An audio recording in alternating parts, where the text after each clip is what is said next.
Good evening and welcome to Seaholm High School's BACB Sports is once again proud to bring you coverage of tonight's varsity boys lacrosse matchup between Midland Unified and Birmingham Unified. Hello again, everybody. I'm Brad Fetters, and we start out tonight's coverage with the Midland team, winners of 4 straight. They are red hot, and they come into play tonight with a 10-5 record. One of those 4 wins was a big win over Lake Orion, so they're really riding some of that momentum into play here tonight. And this is a team that's getting geared up for the playoffs. My partner, Andy Aubrey, was able to meet up with their head coach, Joe Stottlemyre, to catch up with the program and see where they're headed. Well, thank you, Brad. I'm here now with the Midland Unified team, Joe Stottlemyre, head coach of the Midland squad here from down in Birmingham today. Joe, bring our viewers here in Birmingham up to speed on your program, when it started, and up to present day. In 2005, we started in the middle school level, and 2010, we started the high school team. We became a varsity sport in 2011, and so we've been for 6 years now, and we're from Midland High and Dow High School. Those are the 2 schools that the boys are combined with, and that's about it there. Now, are there not a lot of programs in the mid-Michigan area, which is why you've traveled to Birmingham today, or how do you schedule your games? Yes, unfortunately for us, living in Midland, there's really very little competition close to us. We're in the Saginaw Valley right now. We've won it every year that we've been in it, and currently we're trying to get out of it, honestly, because really not fair, because we're a co-op school and all the other schools in the league are single schools. We have a very strong feeder program in Midland. We have 280 kids playing lacrosse in Midland, and so it's kind of like a weird situation that we have that, we're out there, but, so we have to travel 2 hours, hour 45 on a regular basis. Most of our games this year have been on a Friday and a Saturday. This game was scheduled, but tomorrow we play Brighton, and originally it was supposed to be at nighttime, but they had to move it to the noon, so the boys won't get much sleep. Some boys are staying over in the hotel. I was going to say, are you staying or are you going to? I'm driving back. I'm from New York, so the 2-hour drive really isn't that big of a deal from me. Right. So. All right, well, real quickly, bring us up to speed on this year's version of your team. You told me off camera you're having a tremendous amount of success. Talk about this year and give us a couple standout names for you. We've got strong leadership in the senior class this year. We have 13 seniors. Yes. And V. Lobo is one of our stronger midfielders. He's one of the senior captains. David Kepner is a senior captain on defense. And our goalie is a junior who's one of the better goalies in the state that we think. We lost 4 seniors during the season through injuries and other situations. So we're not the same team we were at the beginning of the season, but the boys have, kind of stepped up and done really well. So. Okay. Well, we look forward to seeing your team. The referees are requesting your presence, so you don't want to get them mad before the game even starts. But we wish you the best of luck. Welcome to Birmingham again, and we're going to wrap it up for right now and send it back up to Brad. All right, thank you so much, Coach and Andy. As for our Birmingham Bulldogs, a little bit of a rebuilding season in year 1 of the co-head coaches. The Bulldogs come into play tonight with a 3-10 record. They're coming off a really good 9-7 performance over Rochester Stony Creek, a game they won. So hopefully they can string a couple wins here together and come away with a victory here tonight. And our very own Andy Aubrey is alongside their head coach, Nick Stenson. Thank you, Brad. I'm now here with Birmingham Unified head coach Nick Stenson. And Nick, you got elected to do this interview, lucky guy, to be able to talk to us today. But let's talk about the season. You got Midland coming in. It's a tough team. First of all, what do you know about them?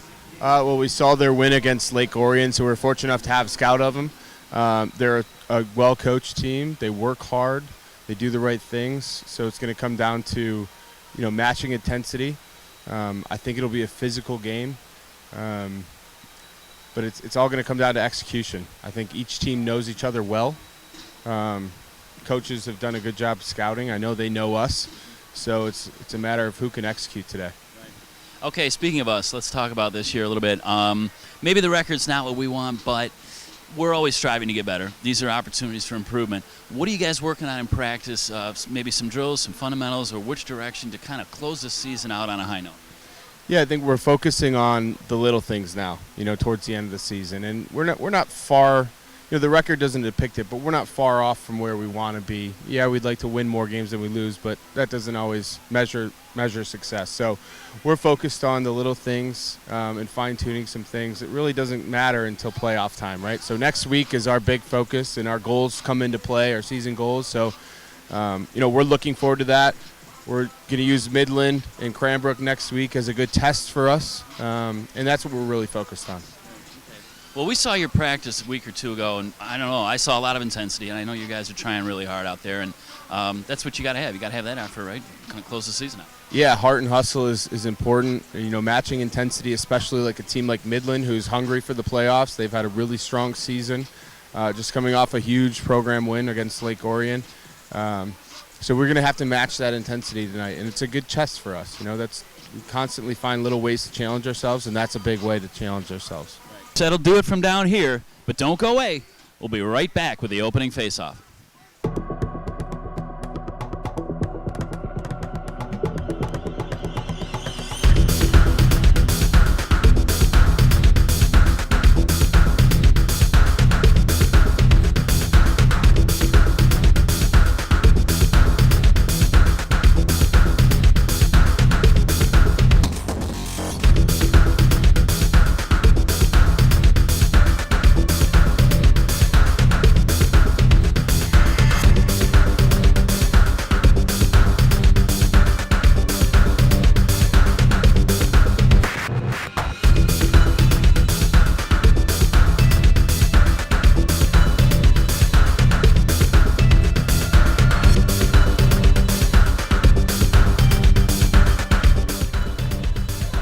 Welcome back to Seaholm High School. Brad Fetters alongside Andy Aubrey, nearly set to go here tonight between Birmingham and Midland. Midland in those orange jerseys with white numerals and white shorts.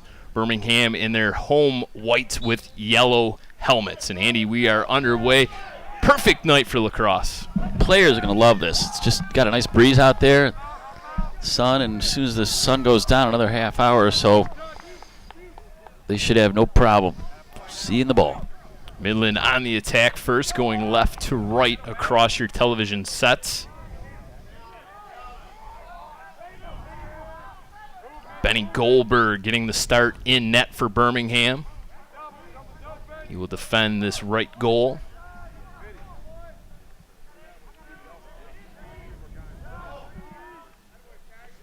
It's a Birmingham team, Andy, that is desperate for a W.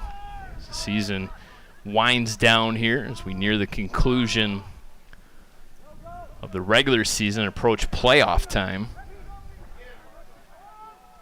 Yeah, in some ways this Birmingham team will look forward to the clean slate of the playoffs because their regular season has not been particularly productive for them. And if the first minute of this game is any indication, it's going to be a long one because they have not been able to get the ball out of their own zone. Midland is just a full-on attack here. A couple saves already by Goldberg, including a kick save on the previous shot. Ball out on that outside perimeter. Sasitki has it, fakes in, throws one to the inside, rifles it over the top of the cage, back out. Scoring opportunity there for Brillhart. Ball comes back out to Sasitki. That left wing looking for some room. Goldberg knocks it down with his stomach and will clear it out. So dodging some bullets early. Nothing to show for it on the scoreboard, however. Here comes Birmingham looking to create one of those long sticks coming down the left-hand side. Chase McCormick. McCormick throw it in a little bit deeper. Zanoli has it. Looking to create from behind the cage. 2 minutes in to this opening quarter of play. Centering pass just over the stick of Charles Whitelaw, and a race for the loose ball is picked up there by Sasitki, who loses control of it. Good takeaway that time by Colton Tinsley. Up ahead to Dylan Sutton, who finds an open Sarkeesian. Birmingham throws it out just outside that 30-yard line of the football field. Back inside. 4 quarters of play in boys varsity lacrosse, 12 minutes apiece. 48-minute game, sudden death overtime if we are tied after regulation. Battle for it is won by Zanoli. Zanoli has it now. A little two-man game between Zanoli and Sarkeesian. Back out now to Dylan Sutton, who controls it. Asks for a little misdirection there. Asks for a screen, gets it. Cuts across the field. Going to break inside. Good spin move. One hand on the stick there. Controlled by Sarkeesian. Back outside. All those single digits on offense for Birmingham right now. And a nasty-looking hit there as the shot sails wide. Well, I'm glad to see them take a shot. You can get a little cute out there waiting for the perfect opportunity, but just put it on net. And if the scouting report's ahead of schedule or any indication, Birmingham's going to want to try and get out to an early lead to give themselves some confidence because this Midland team is tough. Jacob Prokrifka is the Midland goalie. Wears 14 in orange. Combined team between Midland and Midland Dow. A little bit of miscommunication as appeared that Bortle might have just taken his eye off the ball that time. A little bit of breakout opportunity here for Birmingham, but the pass sails in and out, and it'll set up something here for Midland if they hurry. Brillhart has it. Gets hounded there by number 14, Chase McCormick. So he will peel out with the ball. Finds Elliot Moore now, who has it. Looking to break in. Was actually looking to pass it off to Lobo. Ball scooped up momentarily and out. Possession over to Birmingham.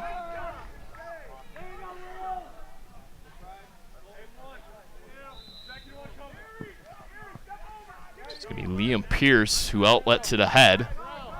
Good clean catch that time by Gary Cutler. Cutler, you may remember, Andy, last couple years, a very terrific goalie.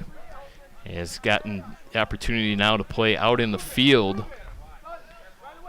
Yeah, he didn't like being chained to that goal, obviously. And they got him out with some breathing room, and we'll see what he can do in the field of play. He is going to play at the next level, and he will play goalie.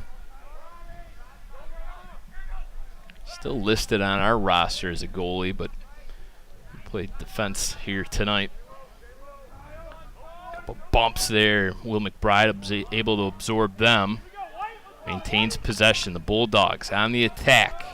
6:45 left in the opening quarter of play. So glad you decided to join us here on BACB Sports as we continue our spring coverage of the Birmingham schools. Looking to go wide is Tinsley. Tinsley flips one back. We've seen this formation in play numerous times out of the Bulldog, and there's an opportunity and a goal. The first of the game, scored by number 3, Jacob Zanoli. Well, that's what Birmingham needed. They needed to get on the board first. They did just that. It's going to give them a little boost of confidence here. And they caught Midland napping a little bit, and a nice little move here. Just an inside-out kind of thing, right between the legs.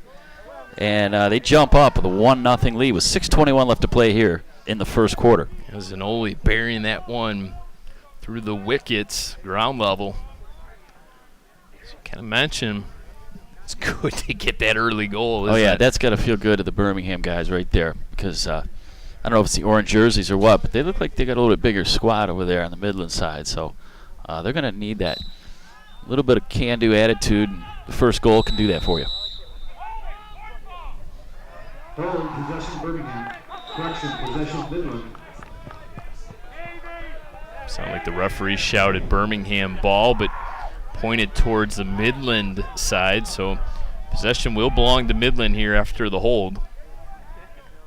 So it will be Midland on the attack. Running into all kinds of traffic there was number 4, Sasitki. And another turnover. Good job defensively by Birmingham. Here they come now. Carson Clower has it. Zanoli, the goal scorer now. Behind the cage. Comes out with it. Good clean catch by Tinsley. Colton Tinsley. That's a lacrosse name if I've ever heard one. That sure is. It's great. Owen Cross has it now, looking to create, snaps one off. A nice save made by the goalkeeper, Prokrifka. Score remains 1-0 BU. Collision right at midfield. Nice check applied there by Owen Cross. Cross gets it up ahead. Jack Hill with numbers. Crowd reacting to that big hit. Called the girls' game a couple weeks ago, Andy. It's a little different. A little bit. Sort of the hack and slash version versus the female game, which is similar to water polo. I think we could probably make that comparison. But I've watched a lot of lacrosse this year. My son plays for Shrine, and it's interesting to just sort of take it in. I love the slashing call. I mean, why bother? It's all slashing. Yeah. But it drives you crazy, though. All these setups. I want to see some more shooting. It's a lot like holding in football, right? It happens on every single play. It's just whether or not the referee's going to call it. Right. And speaking of slashing, a name and a number that we're not calling here tonight's number 2, Ryan Flaherty for Birmingham Unified. And Ryan Flaherty's out, and he broke his pinky getting slashed a couple games ago. Yeah, that's right. I talked to Ryan just before we started the game, and he actually had played with that broken finger a couple games, and then it was not healing properly, so they've put him on the shelf for a week or two, but he did say he expects to be back for the playoffs. Broke in 2 different spots. I asked him, well, did the ref call it? He shook his head and goes, no, I don't think so. Yeah, right. See, exactly. It's a tough game. So push call there, so possession to Midland. A couple changes, some fresh bodies out onto the field. It's going to be 24 that takes a ground ball. Sasitki has it now. Electing to peel off to his left. Puts on the brakes. Finds a teammate in the form of a streaking Jared Zahn. Loses control of it. And Birmingham will bring it up from deep in their own end. Going to go cross field with it. Terrific pass. Dylan Sutton now. A little bit of burst of speed. Carrying it in one hand. Sutton pulls up momentarily. Will finally stall long enough to find a teammate in the form of Colton Tinsley, who goes over to Will McBride. McBride has it. He wears 8 in white. And that toss goes behind the cage. Thrown out. Brought back once again by BU. Looking to create. Carrying it in. Looking for some separation. Doesn't find it, so we'll go out with it once again. Tinsley on the right-hand side. A little bit of a jump shot. And Prokrivka once again sticking the foot out. Might have got a little bit of a stick on that as well. And he will throw it ahead.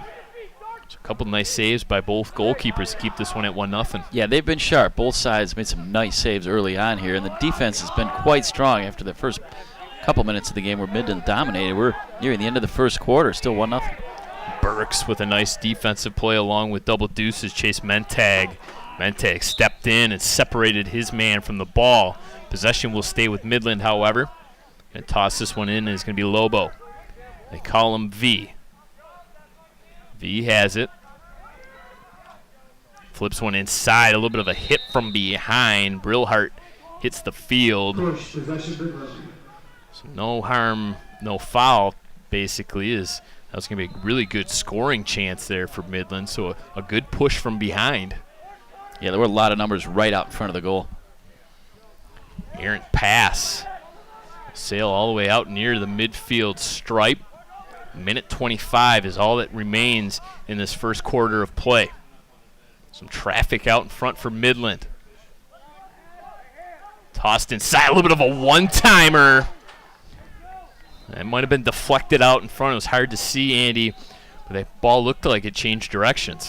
Well, they set it up nicely, but I have to believe that this sun could be coming into play, especially on a play like that. It's right in your eyes as it's going down over the press box. Still very bright out there, and vision may be a problem. Flipped out, flipped on net. And once again, Penny Goldberg, the junior, stepping up to make the save. Under a minute left now. Midland will toss this one in from the end line.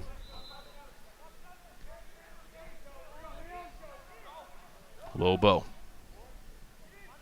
Out to number 7, Elliot Moore. And BU really clamping down defensively. Colton They've done Tinsley. a nice job. Yeah, absolutely. They haven't allowed Too many tremendous opportunities. Midland's been wide of the goal on a couple shots. Whitelaw trying to chase that one down, was hounded there by Ryan Flint. Flint will be the Midland player that will put this one in play. Goes over to Kepner. See if Midland get off a shot or will elect to hold on to it. Shot comes, might have been deflected in front. Sounded like two sticks came together there. 11 seconds left. Losing control of it will reset as Brillhart. Don has it, goes low. Goldberg able to see through all that, and he just kind of checks it down the field.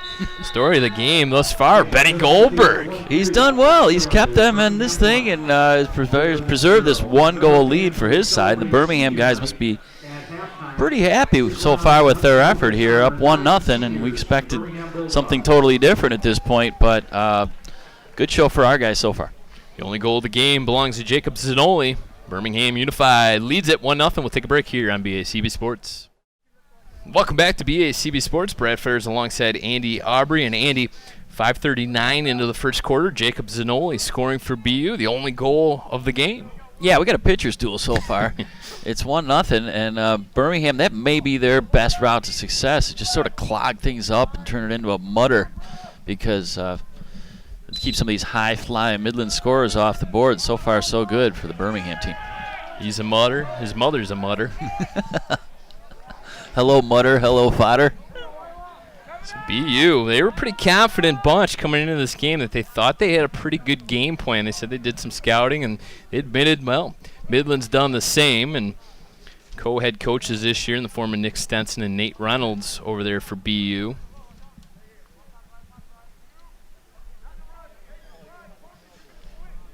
We've seen a stall tactic before in the game of lacrosse. If you remember correctly, in that girls' game, the goalie, I believe it was for Troy, remember, held onto the ball? Brad, I'll never forget that as long as I broadcast. That was the equivalent of watching paint dry, and she just walked around with it out in front for minutes at a time. And they didn't even have the lead at that point, if you remember correctly. No, they didn't. It's almost like they just wanted it over. They were in the stall of the offense, the four-corner North Carolina offense. So we're not quite suggesting that for BU here with this 1-goal lead, but interesting how they switch ends every quarter, too. You know? Well, you mentioned that sun playing a factor, so it's a good way to kind of equalize that. I didn't see any of these guys have shades on underneath their helmets, but so I think I saw some eye black. That wouldn't hurt because it is bright. It's a very bright sunny day. It's a beautiful day. We're not criticizing the sun, and we would never endeavor to do so, but just from purely a visual standpoint, it's tough taking that pass. It's nice that spring has finally decided to show up here in Michigan. Reemerged, I guess. I feel a chilly evening coming on, though. Once that sun goes down, especially these times of year, we know from covering tennis and baseball and softball that post 7 p.m. can get a little chilly, Willie. Bunch of sporting events next week that we'll provide coverage of. Yeah, I got the hand warmers ready. A baseball triple header. I don't think you'll need them, Andy. It's supposed to be in the 80s. They did say 80s. I would love it if that happens. And those baseball games, the utmost importance this season. The two teams are deadlocked within the division. So the winner of those games will be the winner of the league title this year. Those two teams haven't really had a lot to play for the last couple of years, but we've seen a little bit of everything in those matchups, including a no-hitter. So those two teams always go all out. Oh, yeah, I love the reactions when we ask that question for our Beyond the Box Score show about how these players feel about playing one another when they're not a unified team like this lacrosse team is, but when it's really grudge match, out for blood, Groves versus Seaholm type of thing, and varying responses, but a lot of the same sentiment, which is we can't wait.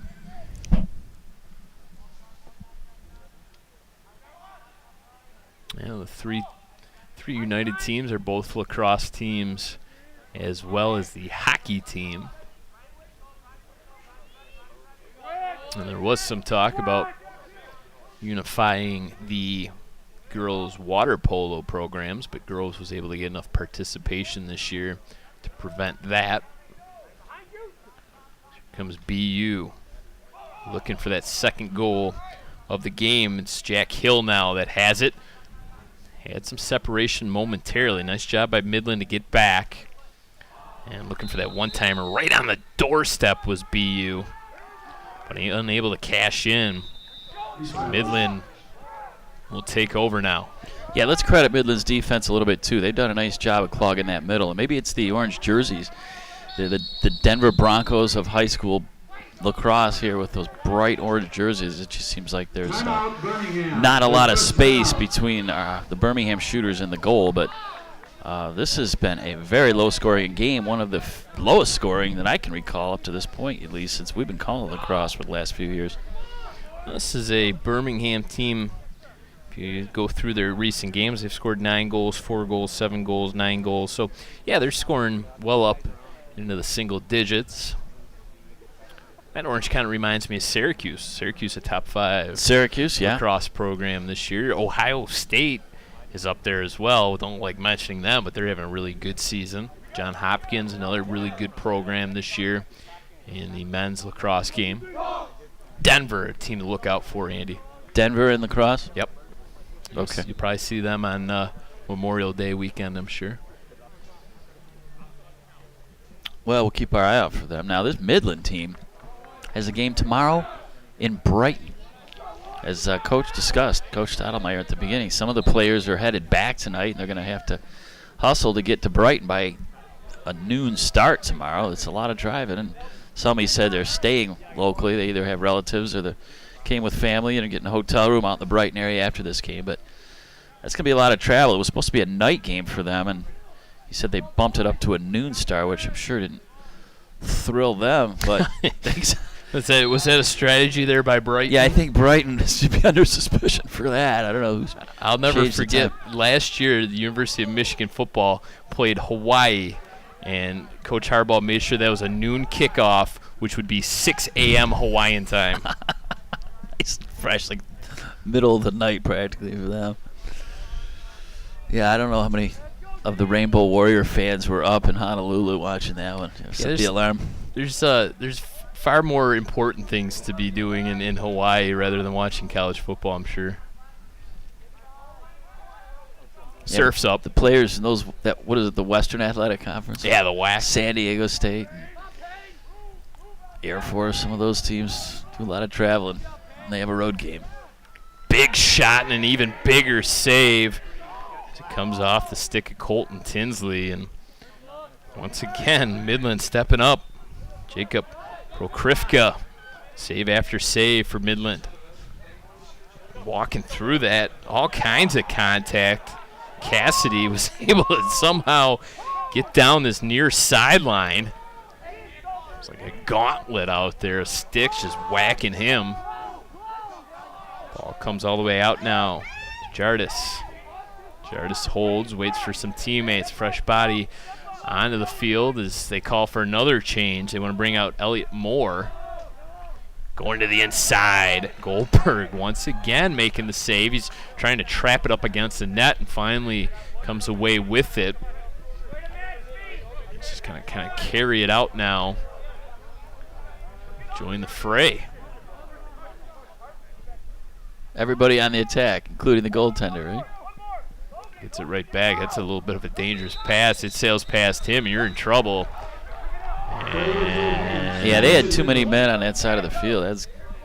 I'm not sure what was going on there. He should have passed, and they really couldn't mount any offensive effort. Everybody just kind of froze out there. So an opportunity here for Midland. Faking with the shot, trying to bounce one in. It sails right over the crossbar. Sasitki, Ryan Sasitki. That's a name we've called quite a bit here tonight. He's been busy in that attack position. Ooh, another dangerous shot by Sasitki. And that's at least the fourth shot by him that has gone just wide. And And I know one thing about this game. If you got a left-handed shot, you can be a real weapon for your team. Another quick shot there by Jonathan Jardis. Sailing wide of the cage. Score remains 1-0. 5:50 now left to go in the first half. V. Lobo trying to create some separation with the wraparound. Goes top shelf to knot it up at 1-1. Well, nobody was on him, and he clear shot that wide open upper left, and it was just like he had a silver engraved invitation to shoot it. We'll see it here now exactly what happens. Sort of decoy, a little bit of a fake out, like he was going to run further out, and he stopped on a dime turn and shot it into the net to tie this thing up at 1. 6:19 mark of the second quarter, and the goal belongs to V. Lobo.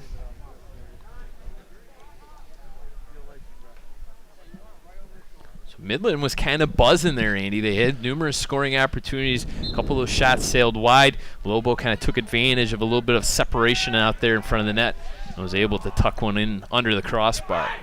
Right, Brad. And as we cover so many of these sports, a lot of them sort of take on a life of their own. They've got a feel to them, and you can just sense one side or the other sagging and or coming on strong. And Midland, you could almost sense right now at this point is a dangerous time for Birmingham. They're realizing that they're just not putting enough shots on net. Birmingham's just kind of treading water a little bit, hanging around, and with 1-1, maybe we'll see what that most recent goal does for the Midland team if it gives them any energy. Midland's come right back after scoring that goal. Benny Goldberg making another big save. So all of a sudden, Midland continues the attack. Dylan, check that, Elliot Moore with the opportunity out there in front. Midland parents filling up that far side bleacher. Yeah, you usually don't see anybody over there. That's really what made me odd. say it. They must really be from out of town. They must not be from around these parts. The only time we ever really see that bleacher used is during football, and we try to make sure both sides stay as far apart from each other as possible, right? No intermingling on that night. Keep the Groves people over there, And similarly, when we're at Groves, Seaholm gets to make that walk all the way over. Colton Tinsley taking us some abuse there by number 12, Jonathan Jardis. The pass sails wide. He lost that in the sun. He just sort of put his head down before the ball came, and it went right through his stick, and he had no hope to catch it.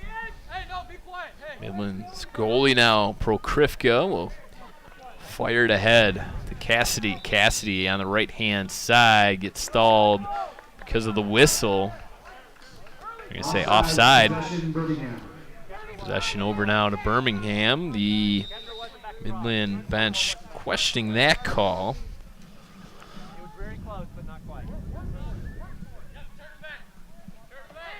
Screen set. Ooh, you can't do that. That one's an easy call to make. Everybody in attendance saw that.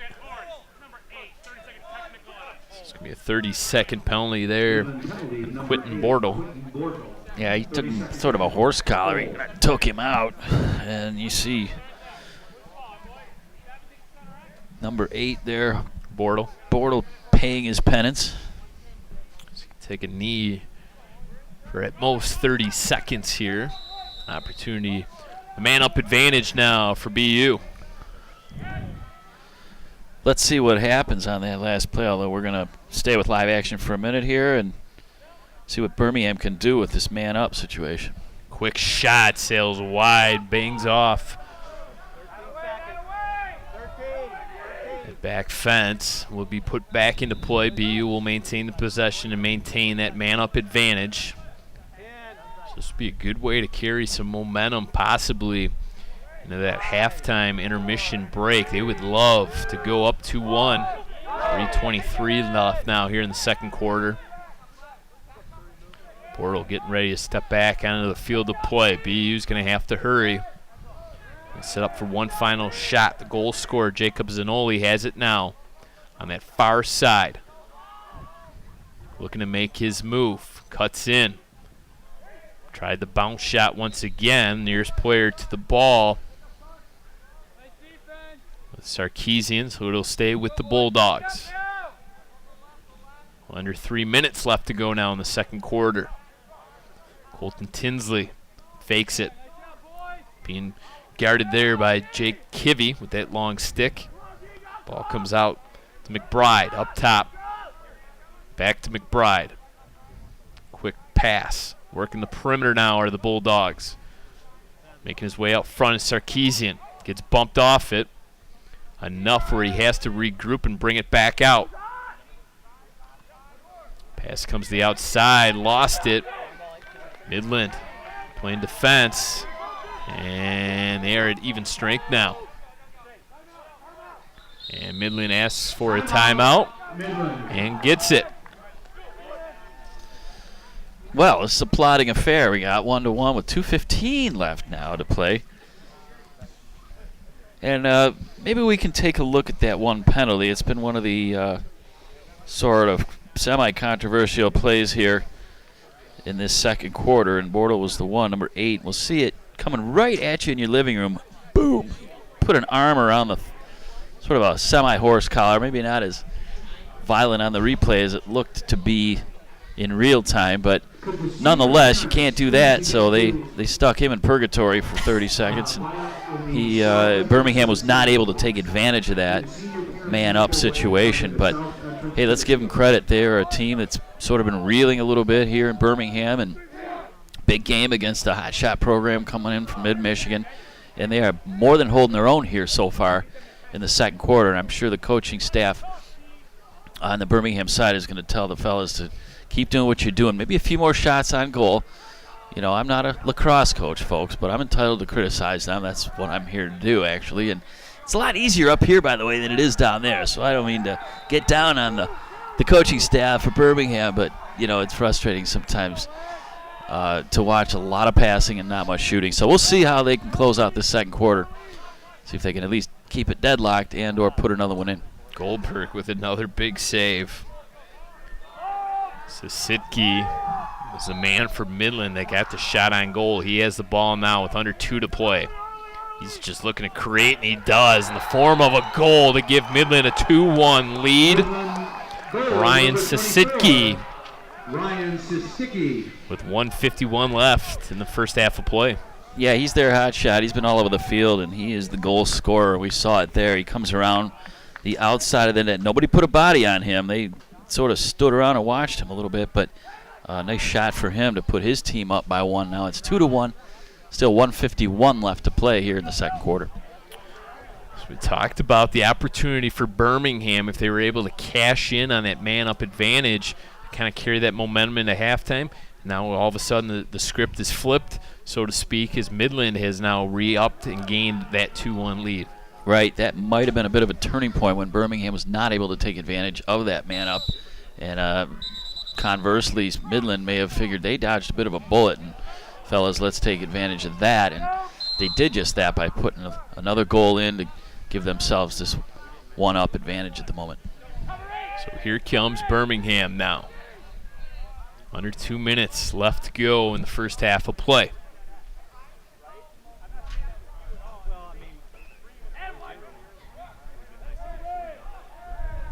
Ball comes all the way out to the outside. McBride has it. Looks over to his sidelines. Flips it over to Sutton. Sutton back to McBride. A little two-man ball. And they'll get Jack Hill involved as well. So 6, 7, and 8. It's a straight around the 35-yard line.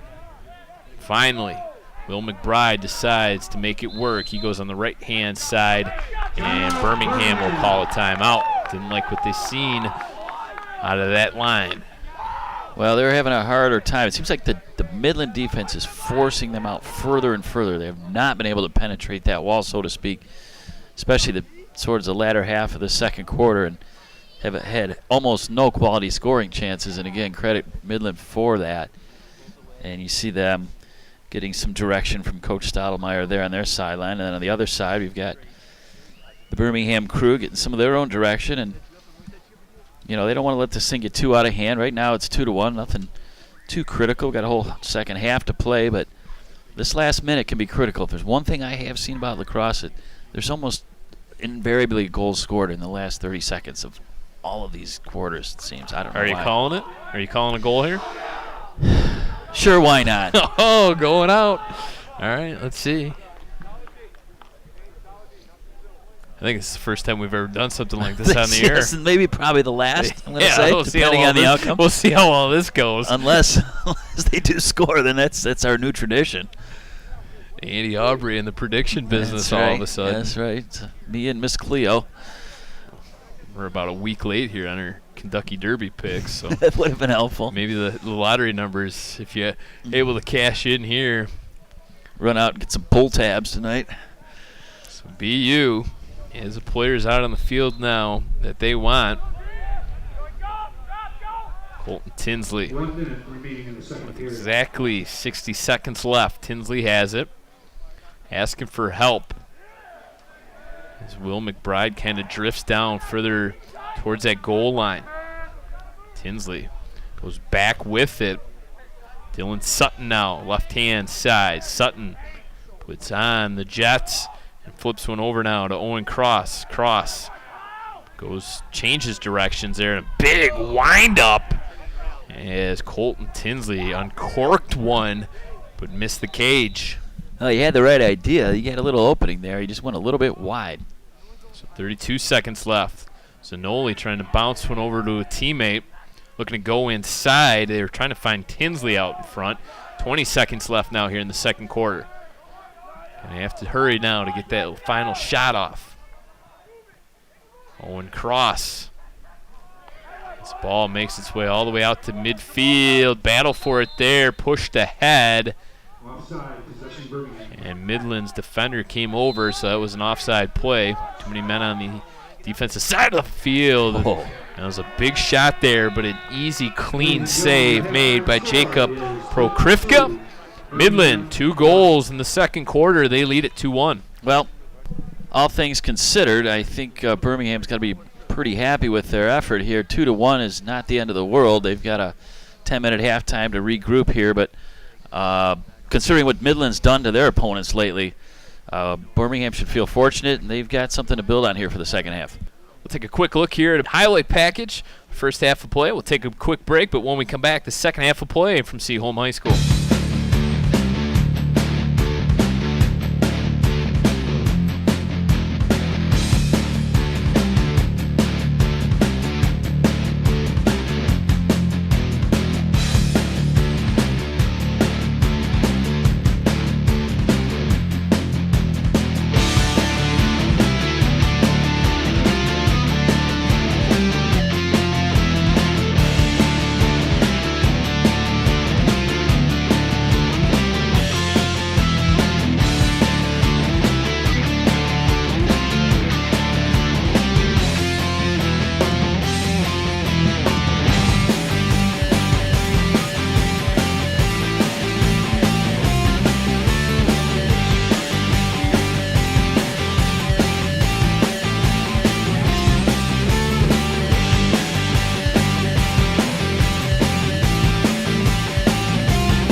Two second quarter goals have given Midland a 2-1 lead over our very own Birmingham United Bulldogs. 12 minutes on the clock here at Seaholm High School, nearly set for the third quarter of play. Face off in the midfield stripe. Battle for it right there, tie up. A couple players come in to try to help out. And it's going to be BU that maintains the first possession of this third quarter. They'll be going right to left. Those home white jerseys. Colton Tinsley now has it.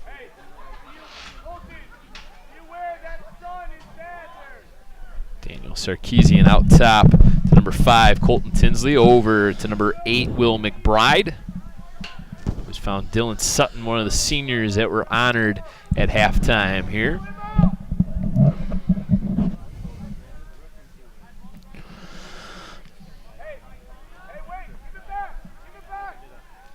This is perimeter passing once again by the Bulldogs. McBride on that far side now, going to work his way in. Flips one over to Whitelaw, goes back with it to Sarkeesian.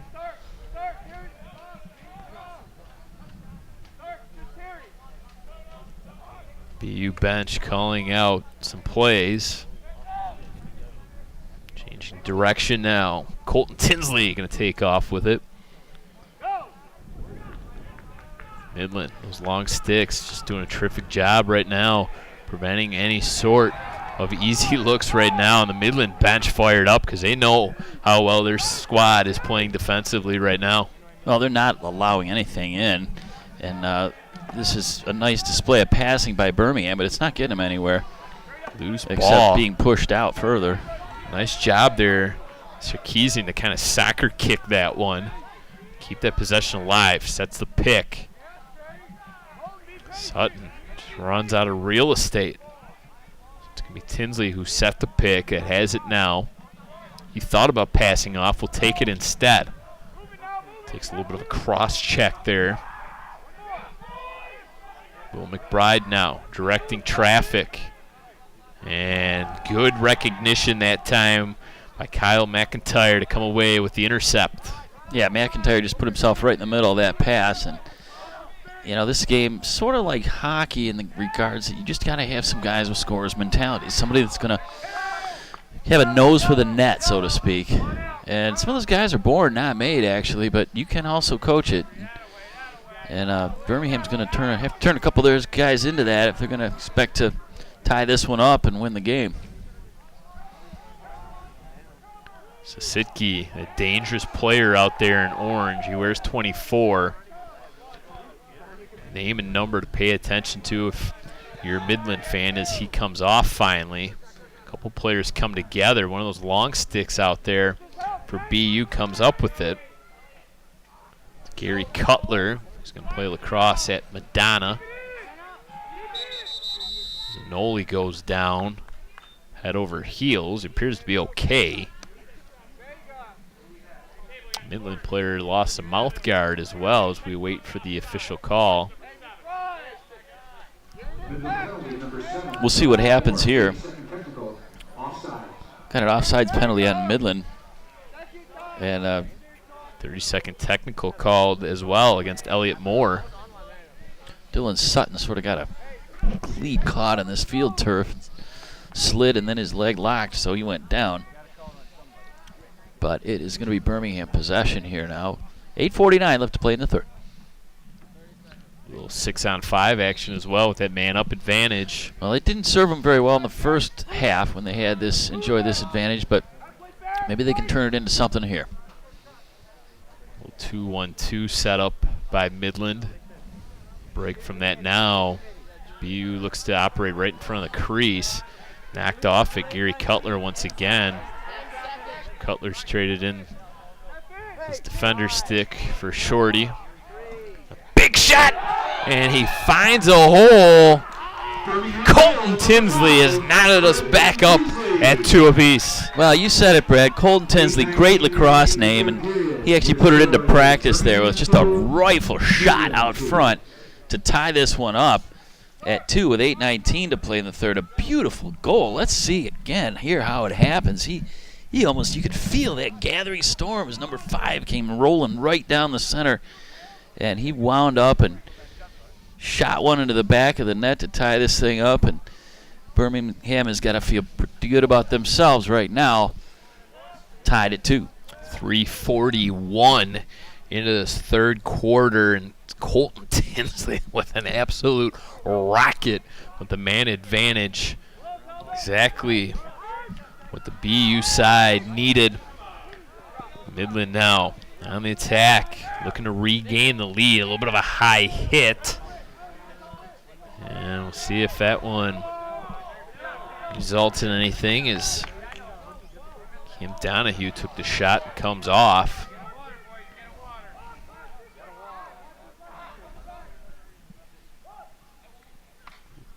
And that one knocked down by a defender.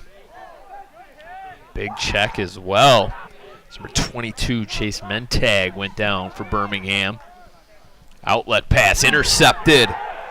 Jardis with an opportunity, a little 3-on-2 if they hurry. Jardis pulls up, was looking to pass off and runs into 2 BU players. It's going to be McCormick up ahead. Here comes BU with all kinds of momentum. A big shot! Oh. Prokrifka once again makes the save. And a Midland player knocked down behind the cage. He still remains down. BU plays on. No foul call. A windup. Didn't get everything on that. As a Midland defender came in from behind. Colton Tinsley has an absolute bomb, doesn't he? Holy cow. Intensity picking up here the last couple minutes. Two teams feeling it now. Well, tie game. It's a good game, actually. Chatter's picked up as well.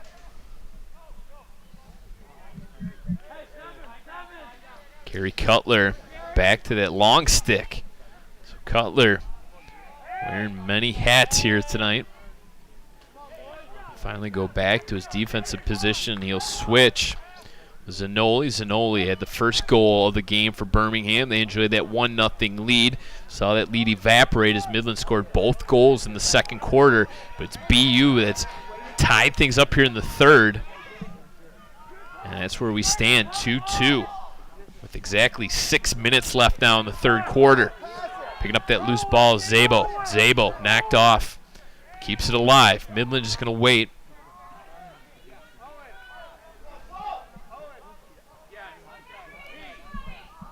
Looking to get it out in front. Nice play defensively by the Bulldogs. Knocking his man down. Van Fausen comes up with the big check and possession over now to the Bulldogs.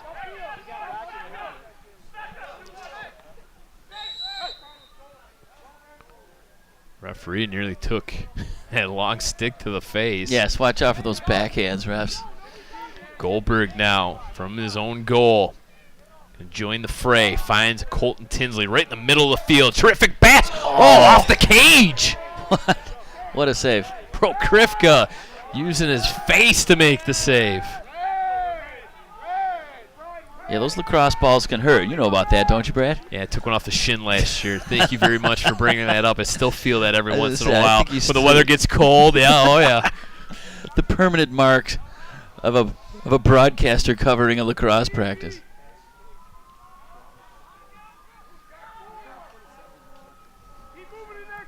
Bulldogs have owned this third quarter. Really taken over momentum. Zanoli, one hand on the stick, good spin move, lost control of it. Some of those long sticks for Midland got involved, and a nice play there by Kepner. Kepner has it now, streaking down the left-hand side, gains that offensive end. They're looking for a change. The fresh body is going to come in the form of Jonathan Jardis. Birmingham subs on Chase Mentag. Nice job defensively by one of those long sticks belonging to Adam Nunn. Unleashing one there. Goldberg. These goalies have been really good here tonight, Andy. They have been on their game. They've done a nice job of standing tall and getting in the way of those shots. And the scoreboard reflects it. 2-2, not a lot of scoring. Midland nearest to that ball that sailed over the end line. Oh, what a big check right in the open field. Elliot Moore hits the deck and BU takes over. Intensity has been amped up. And finally a timeout comes with 3:37 remaining in what has been a terrific game of lacrosse here on a beautiful Friday night. You're absolutely right, Brad. This has been an outstanding game with the first glance, very evenly matched teams, actually, and this was not supposed to be the way it was. Midland came in riding high. They'd won 4 in a row. They were not just winning, they were dominating teams. And Birmingham reeling a little bit, sort of backsliding, and their record 3-10 this year is certainly not what the standard of excellence in Birmingham has been for any sports, frankly. But they've come in here tonight and defended their own turf and done an excellent job defensively. You mentioned the goaltending. Certainly the goaltending has stood out for both sides.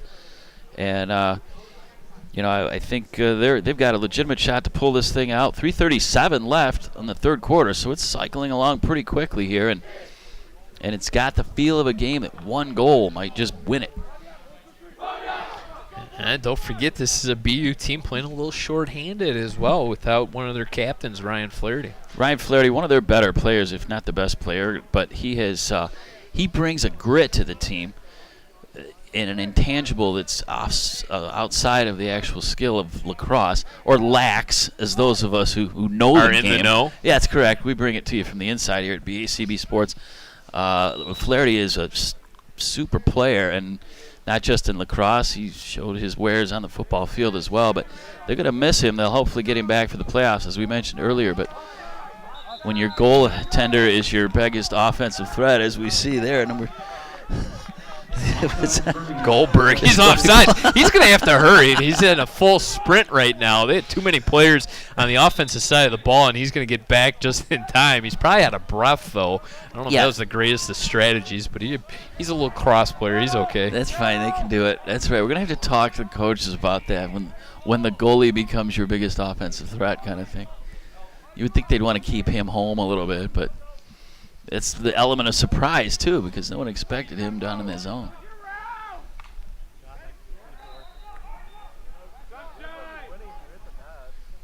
It's going to be Midland now. Just under 3 minutes left to go.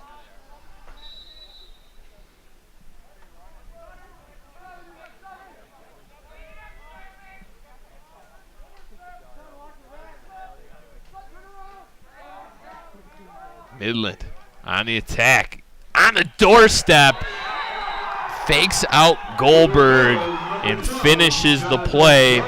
Jonathan Jardis pushes Midland in front once again with 2:35 left in the third quarter. Well, somebody left Jardis alone, and he made good on the opportunity, standing right at the doorstep. One quick fake, and then in the back of the net to put Midland back up by 1. It's now 3-2. And that is a long overdue goal for the Midland team. It's threatened a number of times, but have been unable to find the back of the net thanks to Goldberg's outstanding goaltending. So a little bit of maybe miscommunication, a little bit of a breakdown defensively. So a face-off violation gives the ball Birmingham.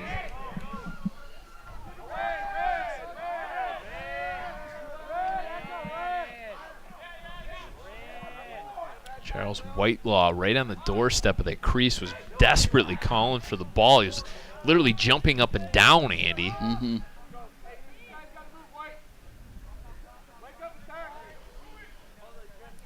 Bride now, interception. Midland's had a couple of those here tonight. And all of a sudden, it's Kepner on that far side. A couple fresh bodies onto the field for Midland as well. Elliot Moore out there, along with Jardis, the latest goal scorer for Midland.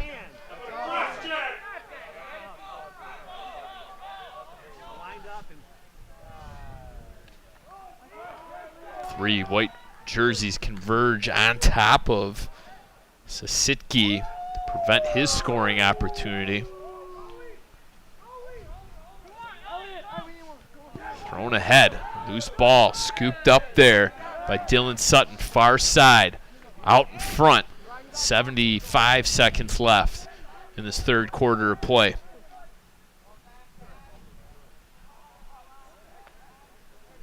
Nothing has been easy for either one of these teams here tonight offensively. 1 minute remaining in the third period.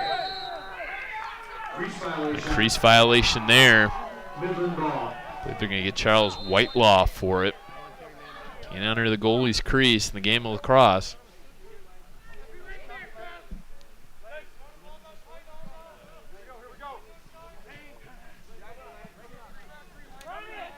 So Midland an opportunity here. If they hold for one final shot, they lead it 3-2. Go-ahead goal scored by Jonathan Jardis. Oh, once again, an opportunity right there. Benny Goldberg was the last defender back for Birmingham, and he makes the save. Well, he single-handedly kept his team in this game with, as the third quarter winds down, just outstanding goaltending. And that one clanks off the crossbar, goes straight up into the air. Goldberg tried to make himself as small as possible as he kind of hit in the cage there. Was looking for a long rebound. He makes another stick save. It's loose out in front. And finally the buzzer will sound to end the third quarter of play. Midland, woo! Everybody will catch their breath, including Benny Goldberg, who has stood on his head to keep this a one-goal lead for Midland, as we'll take a couple looks here at those Goldberg saves. And it's Midland that leads it after 3 quarters of play, 3-2. Goldberg, those were the longest 15 seconds of his life. He thought that clock would never run out because he was getting pummeled with shots there at the end, and he just kept coming up big time and time again to keep his team only 1 goal down. They got a shot. We got a fourth quarter coming up. One final break here on BACB Sports, but when we come back, the fourth quarter of play from Seaholm High School. Welcome back to BACB Sports. Brad Fetters alongside Andy Aubrey getting set to call the action here. Fourth quarter of play. It's Midland 3, Birmingham 2. 12 minutes up on the big board here at Seaholm High School. Yeah, Brad, it's been a great game. And if you take a look, the Midland team are wearing the pink socks, and an outstanding job by our camera crew, as always, tonight. Kudos to them. But got some backstory on that. They have one of their players, Joe Fabiano, suffering from non-Hodgkin's lymphoma. In fact, Joe just went through his first round of chemotherapy. So they are wearing those pink socks tonight and this whole season to support his health and his recovery efforts. So best to Joe. Thoughts and prayers from us here in Birmingham, and us survivors have to stick together. I know you can do it, my man, but anybody that recognize that Fabiano name, if you went to Central Michigan ever in the mid-Michigan area, you're familiar with Fabiano Brothers Company. They're we'll call them a refreshments distributor. It's what they do. Very important company through the region, I might add. But again, best to Joe and his recovery efforts. And my mom is a 10-year survivor of non-Hodgkin's lymphoma. So there you go. Best to her as well. Continued success. It's the reason why I'm sure some of our viewers have noticed I wear the green wristband for her. Battle of all of those that have battled non-Hodgkin's lymphoma as Midland scores a goal there. That's a big one. Quentin Bordle opens up the fourth quarter with a goal. And the lead, the biggest of the night for either team, is now 2. Midland ups it. They lead it 4-2. Well, we'll take another look at it here, Brad. This was a little too easy. Just the right slot went down low, and Goldberg had no chance to pick that one out of the sky. But these fourth quarters are very important in the game of lacrosse from a stamina standpoint, because these guys run around a lot. They cover a lot of ground, miles and miles and miles, as a matter of fact, through one match. And the deeper your bench is, the fresher your legs are, the better chance you have in these fourth quarters. And this is where these games are won and lost. 4 different goal scorers here for Midland, so really a balanced attack. And Midland looking for even more. Make a quick change here on the fly.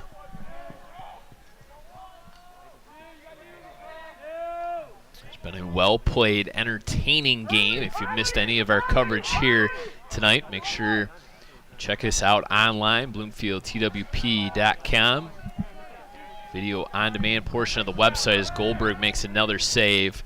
Click on the BACB Sports link on our website, where all of our BACB Sports Games are viewable in their entirety. This team was also featured on Beyond the Box Score, a preview show with all the captains and coaches of all of the teams at both high schools.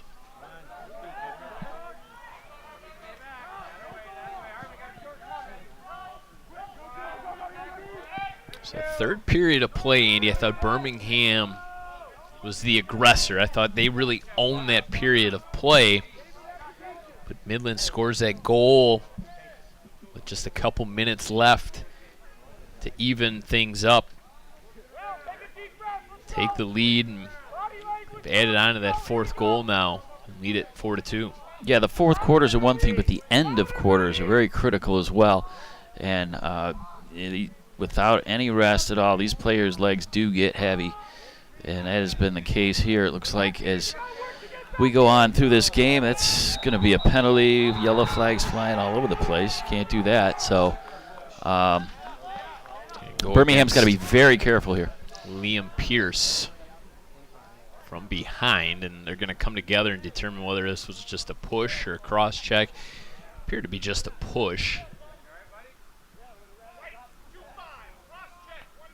No, I'm wrong. Cross check. Well, you know, you throw stuff up on the wall eventually. See what sometimes sticks, right? it sticks. We don't know everything about lacrosse, folks. We're learning. We're getting there. We know more than we did once upon a time. So there was a difference between a 30-second penalty and a minute penalty. They went with the cross check, which would be the 60-second call. So BU will be a man down for the next minute here as Midland looks to up the ante and go up. 2-goal lead right now. Mentioned they took control. And right there, second of the quarter, number 8, Quentin Bortle. Quentin Bortel.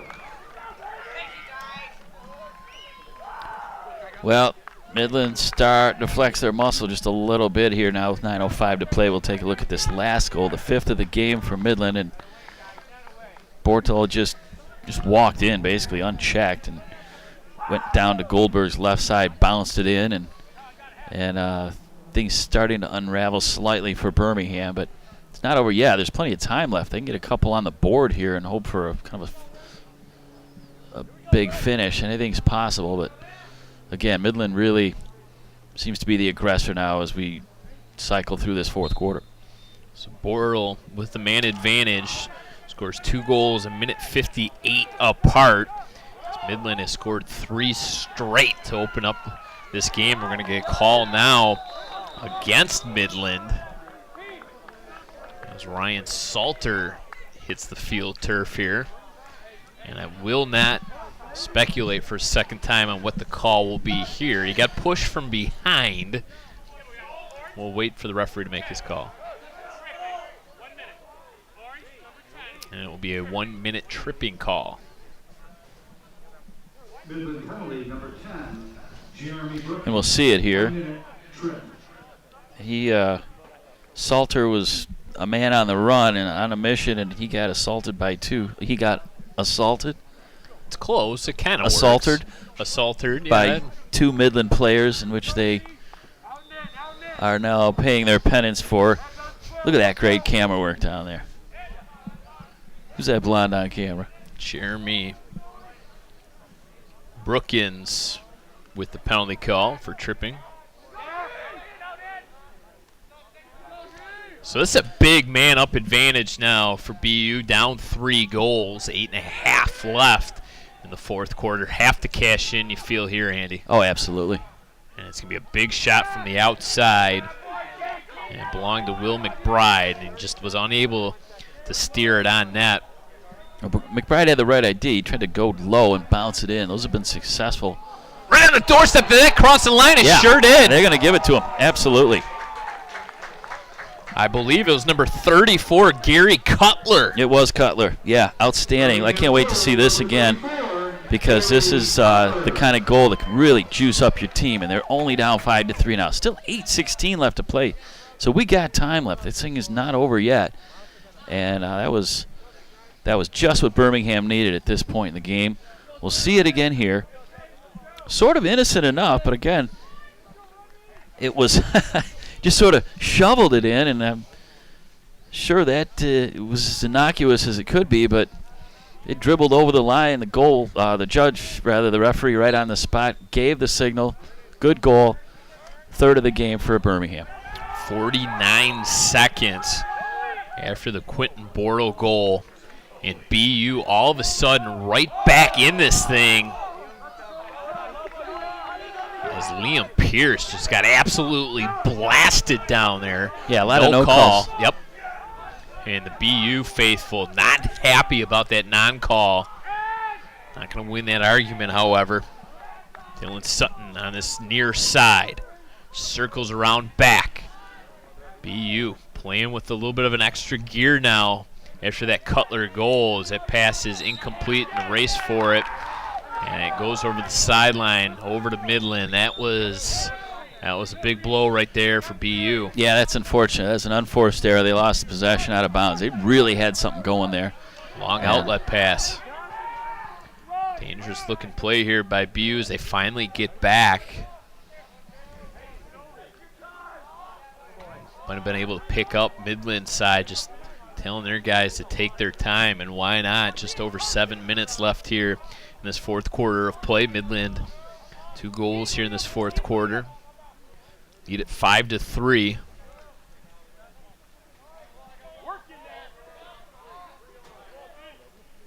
Wonder at some point defensively if BU will take a chance and try to come up with a turnover here. Well, they've certainly sent Goldberg out plenty of times on the offensive attack, so they might have to do a little bit more of that as the minutes begin to melt away here. Midland just cycling in deep.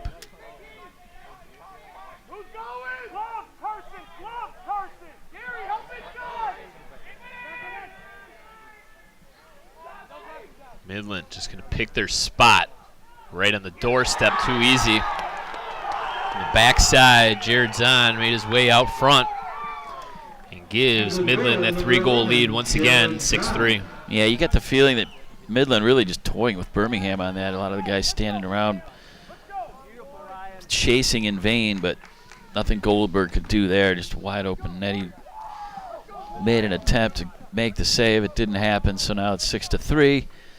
And again, minutes starting to shave off that scoreboard.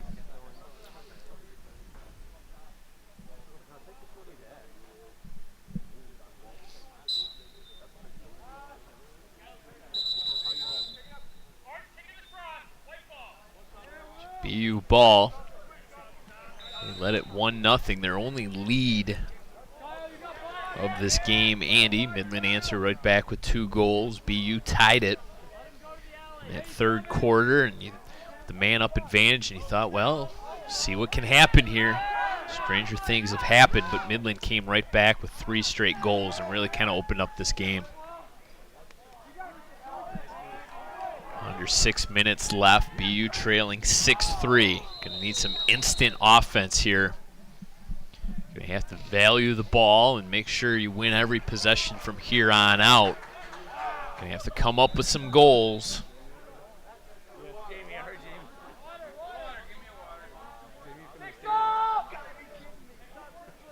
Sutton. One-on-one right now with Brookins. Sutton elects to go back with it behind the cage. No separation right now for BU. Dangerous pass, sails high, brought down somehow. Sarkeesian, but unable to corral that pass was Zanoli, and the ball is turned over to Midland.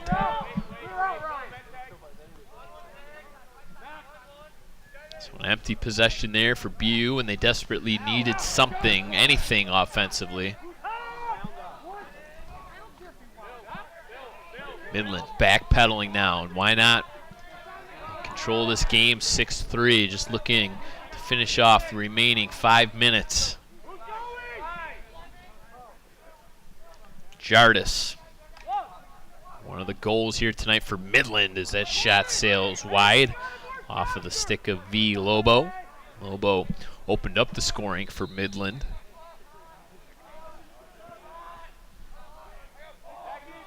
Snapping on the brakes. Midland regroups once again. Sitke. Offensive force right now for Midland. He could carry a team on his back. Pass comes to the outside, losing control of it. Battle for it. Loose ball scooped up for 50-50 ball. Still loose. Finally gathered by Burks. Burks loses control of it. Needed to hold on to it. That's a costly turnover right there at the 40-yard line. Midland takes it right back. Yeah, and a few too many turnovers for Birmingham, especially when you need to make up some goals late like this. They've had a number, that's off the post, a number of turnovers, unforced errors, and that sort of thing. And Midland, a very good possession team, and that's really all they need to do at this point is just sort of stall around, and they don't necessarily need any more goals. They're not taking too many shots, but they've done a nice job of holding on to the ball, keeping it away from Birmingham, and they can't score without the ball. So. And we approach 3.5-minute mark as we get a timeout called coming from the Midland bench. So 6-3 your score. Midland in control of this one, and right now things are not looking too good for the Bulldogs. Not so far at this point. They've played a good game. I mean, they really have sort of maintained their place in this game. They've not gone down too far where they cut it to 5-3. It almost felt like they had a good shot if they could have put one more in and got a one-goal game out of this thing down to the last couple minutes. Anything's possible. Pull the goalie, that sort of thing. But Midland ended up scoring another to go back up by 3, and it's going to be a long, tall task now for Birmingham to do anything to come back in this game.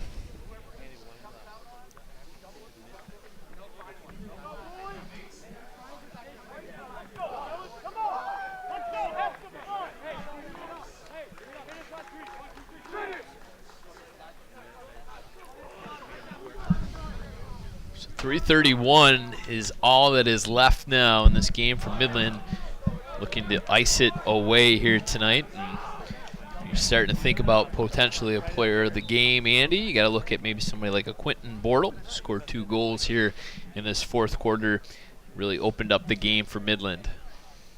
Yeah, Bortle had a nice couple of really nice goals. He just he's a guy that had a nose for the goal, and he absolutely smoked one in there. Both those goals, but especially that one that comes to mind, it was just beautiful. And yeah, that's kind of the scorer's mentality I referred to. He's got it. And there's another goal right there. This one by 21. Nope. They're going to give it to number 24, Sasitke. His second of the game. He's been all over the place, too. He's another potential option for player of the game as well. I think you could look at Sasitke. He's done a nice job, and that was a good goal, too. We'll see it again here. And Birmingham really with some dead legs at this point. The Midland guys are running circles around them at the moment. So they're stretching the lead out at 7-3 now, 3:18 to play. And you can see why they're 10-5. They've got a nice amount of guys. They all know how to score the goal and sort of running and hiding at the moment. And Ryan Sitke's second goal of the game. Another potential BACB Sports Player of the game. Maybe we can have those two guys arm wrestle for it. You're going to want to stick around for post-game coverage to find out exactly who it is that's going to be Player of the game. And they're going to be the talk of Midland and Midland Dow, whichever one of those schools those guys go to. We'll have to find out. Midland looking to put even more here on the scoreboard as they've scored 4 fourth-quarter goals to really blow this one wide open. Birmingham sticking around for most of it. And it's hard to tell if Midland's picked up the pace or Birmingham's tired legs have kind of taken over. But maybe a little combination of both. Yeah, probably both. You mentioned it, the 4 goals in this fourth quarter and the difference now in what was a very close game now becoming a bit of a runaway. After 34 minutes, delayed penalty call. After 34 minutes of play, we were deadlocked, Andy, at 2 apiece, and BU really was all the momentum in that third quarter. I thought they looked to be the aggressors. They looked to be the team that was going to pull off the upset here tonight, but Midland scores that goal with 2:35 left in the third quarter, and then they score 57 seconds into this fourth quarter, and that was really the backbreaker here tonight as BU is going to take a timeout as they are going to be a man down as is number 17, Carson Clark, that's gone off with the penalty. So 2:26 left here in the fourth quarter, and back to the drawing board for Birmingham as they get set to play regional play. They're actually going to host regional play this year, and they will take on a Utica Henry Ford team, Utica Henry Ford II, and the winner of that game will then go on to play the top seed in that region, Troy Athens. The other teams making up the region include Troy, Warren Mott, UOD Jesuit, and Utica Stevenson. So the regional first round of play will take place on May 18th, Birmingham and Utica Ford. Well, they get to have a clean slate. They sort of wipe out this year and some of the transgressions and losses. But I was talking to Coach Jim DeWalt, who is one of the assistant coaches of the JV program here in Birmingham, and they too have had their struggles. And like Jim said, it's a program, it's a sport that develops, and you take small steps and you kind of develop everybody. And unlike baseball, even soccer now, these kids, not all of them have played since they were young. This is a sport that a lot of them have picked up in high school. So you kind of only hope you get some of those players that have a sense for the game. A lot of them used to the field of play, football players and even hockey players. So, it's sort of a baby steps thing.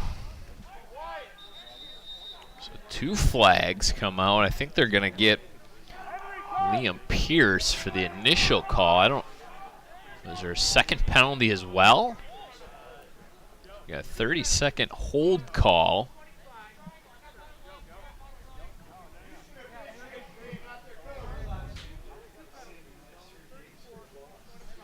And they'll also get Gary Cutler there. So I think Cutler was the hold.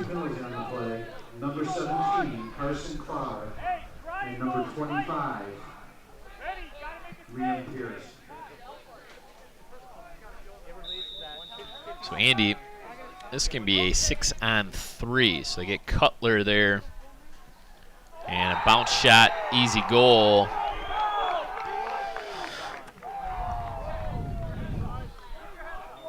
Midland goal, number 11, Jared Zahn. So Well, give it to Jared Zahn. A lot more orange jerseys than white, and that's what's going to happen when you have a team with this skill level. His second goal now of the quarter. So Midland is 3 different players with 2 goals apiece. Quentin Bortle, Jared Zahn, and Ryan Sasitke. The lone goals belong to V. Lobo.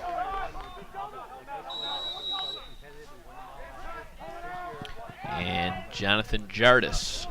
So those goals add up to 8, and it is now an 8-3 lead for Midland. Under 2 left to go, and just a little bit too much Midland here in this fourth quarter. 5 goals. Yeah, they're going to call that right in front of the ref. Oh, a little extra. And we got a little pushing and shoving going on. That's just frustration. Boys will be boys. And they got number 20 on that. That's Ryan Salter. Was it Salter? I think Yeah, it was. sure was. A little bit of frustration on Ryan's part. Lobo with the slash, and then Salter came in with the push to even things back up here. There it is here. Just a push to the back by Salter. He got a return whack as a result. And they always get the retaliator. They sure do. That? Yeah. Referees always see that, and I think we got an unsportsmanlike call now, too. There are 2 penalties on the play. Number 20, Ryan Salter for Birmingham, and number 21, Vicente Lobo for Midland. You never want the referee to be pointing at you.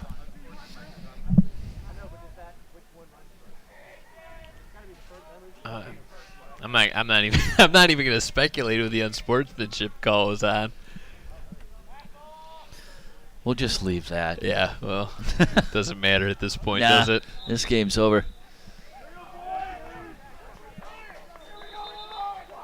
I know our director in the truck, Dave Sommerfeld, is sort of quietly happy that we're not going to overtime. Well, he thought you jinxed us about I know. halfway through this game. I mentioned that, and, I think sometimes I do that on purpose just to prove there's no such thing as a jinx. As an announcer's jinx. Let's take a look here at what's been going on lately. It's been a lot of pushing and shoving and chippy play, to say the least. But these events will not change the outcome of this game, at least on the scoreboard, as Midland will make the long drive back north, whatever that is, hour and a half ish, to get up early in the morning and drive back down to Brighton. And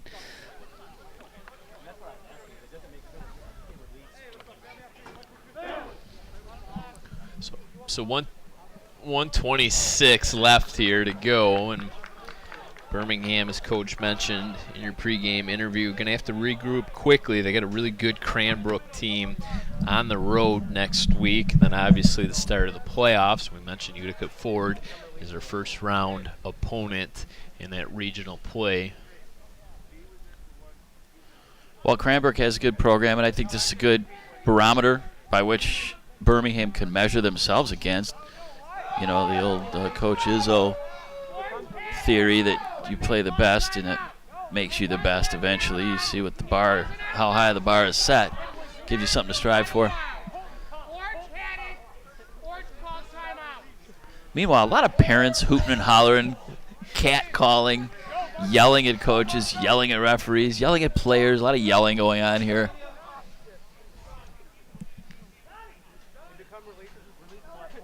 I think there was some confusion as to who should have possession of this ball and who called timeout, but we're going to side with the referees on this one. Midland with 80 seconds left.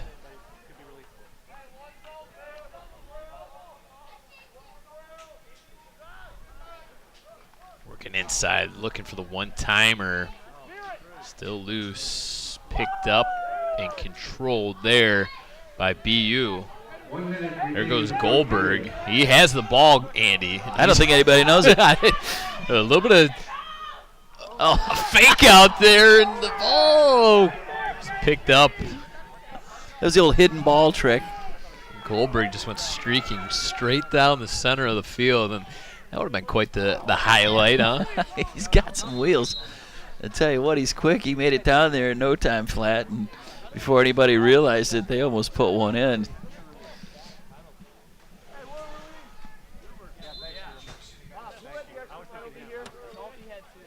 So see if Midland decides to just hold on to the ball here and allow the half minute left to just tick off the big board here at Seaholm High School. It's going to be a tough loss for BU, who contended in this game and thought was maybe they could pull the upset here against a good team in Midland that was really riding high. As there is the hat trick for number 24, Ryan Sisitke. Yeah, I think we've got our player of the game, don't we?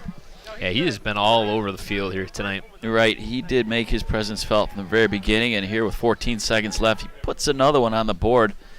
And but you know what? Let's give Birmingham some credit, because if there is such a thing as a moral victory, they can look at the first 3 quarters of this game and realize they hung with maybe one of the better teams they'll see all year. And they were right there with them neck and neck, and it was only to the fourth quarter the wheels started to fall off a little bit. But, again, outstanding effort for Birmingham. And they got something they can build on after this. 6 Midland goals here in the fourth quarter, just a little bit too much. As we have another intercept, the steal there at the midcourt stripe, and Midland in front of their visitors' bench will just ride this one out and get to celebrate, as they will go all the way down to their goalkeeper, Jacob Prokrifka, who's solid in net all game long. Midland final score here over BU, 9-3. Andy, your final thoughts before we head down to field level to gather your interview with the player of the game? Yeah, Midland, good team. We saw it on display here. They're there congratulating their goaltender, and they have multiple players with multiple goals, and that's the mark of a good team with a lot of firepower, and they spread the scoring around. On the other end, Birmingham, you know what? They're developing. They played well for 3 quarters. We think they had a chance. Looked like they could have pulled the upset, but in the end, just maybe not quite enough energy and skill. They'll hope to regroup as the playoffs begin coming up. A brief break here on BACB Sports, but when we come back, we'll wind things up with a little bit of post-game coverage. Compared to some of the other squads you played this year. They're definitely good. We just pulled away in the second half. I put them up there with the Forest Hills Eastern. Teams like that. Yeah. Okay, good. All right, last question for you. You guys are headed to the playoffs. Your teammates are messing with you, but that's what lacrosse players do, right? What are your goals going into the playoffs? We'd like to win it all. That may sound lofty for Midland, but we have a lot of momentum going into the playoffs. Winning our last 4 games, so. Well, best of luck to you. 3 goals. You had an outstanding night, so congratulations to you and the rest of your team. Best of luck the rest of the way, and we're going to wrap it up from down here and send it back up to Brad. All right, thank you so much to Andy Aubrey and our player of the game, Ryan Sasitke. In fact, it's 5 wins in a row, Andy and Ryan, for this Midland team. 7 second-half goals, as Ryan mentioned, that pep talk really kind of sprung things for Midland here tonight. They improved to 11-5. Our Bulldogs dropped to 3-11, and we'll look to take on Cranbrook next week and carry hopefully some momentum into regional play as they host regionals this year and take on Henry Ford II. Well, that'll do it tonight for our boys varsity coverage here on BACB Sports. I'd like to take this opportunity to thank my broadcast partner Andy Aubrey and our director Dave Sommerfeld and the rest of our hard-working BACB Sports crew.